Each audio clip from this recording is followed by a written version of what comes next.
ரொம்ப டயர்டா இருக்கு. இயற்கையான டேட்ஸ், பாதாம், பிஸ்தா, கேஷு அண்ட் ஹனி கொண்டு தயாரிக்கப்பட்ட லயன் டேட் நட் பைட்ஸ்.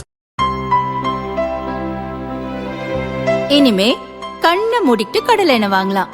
ஏன்னா மந்த்ரா கடலை எண்ணெய் இதயத்தின் தயாரிப்பு. வறுக்க, பொரிக்க, ஏன் எல்லா சமையலுக்கும் மந்த்ரா தான். மந்த்ரா கடலை எண்ணெய், அபார ருசி, ஆரோக்கியமான உடல் நலம். ஈரானில் உச்சகட்ட போர் நடக்கிறது. இஸ்ரேல் அமெரிக்க படைகள் அந்த நாட்டின் மீது சரமாரியாக குண்டு வீசி வருகின்றன. இதற்கிடையே ஈரான் நாட்டின் 2 போர்க்கப்பல்கள் நம் நாட்டின் ஆந்திராவில் உள்ள விசாகப்பட்டினத்தில் நடந்த மிலன் கடற்படை பயிற்சியில் பங்கேற்றன. பயிற்சி முடிந்து 2 கப்பல்களும் நாடு திரும்பிய போது ஐரிஸ் டீனா என்ற போர்க்கப்பலை அமெரிக்க ராணுவம் குண்டு வீசி அழித்தது.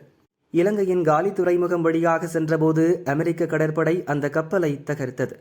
இதில் 87 ஈரானிய வீரர்கள் உயிரிழந்தனர். இந்த சம்பவம் சர்வதேச அளவில் பரபரப்பை ஏற்படுத்தியது. அதே நேரம் மற்றொரு போர்க்கப்பலான ஐரிஸ் லாவன் ஈரான் திரும்பும் வழியில் ஆபத்தை எதிர்கொண்டதால் இந்திய கடல் பகுதிக்குள் நுழைய அனுமதி கோரியது. அதற்கு 1ஆம் தேதி அனுமதி கிடைத்தது. 4ஆம் தேதி கொச்சி துறைமுகத்தில் கப்பல் நிறுத்தப்பட்டது. இது ஈரானுக்கு கிடைத்த மிகப்பெரிய உதவி. இது பற்றி சில நாடுகள் கேள்வி எழுப்பிய நிலையில் டெல்லியில் நடந்த ரெய்சினா மாநாட்டில் நம் வெளியுறவு அமைச்சர் ஜெய்சங்கர் விளக்கம் அளித்தார்.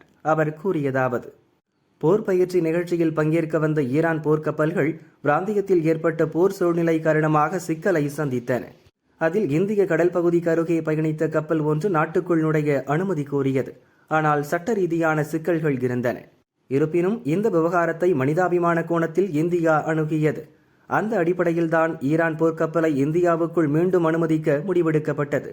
இந்த முடிவு சரியானதே என்று ஜெய்சங்கர் கூறினார்.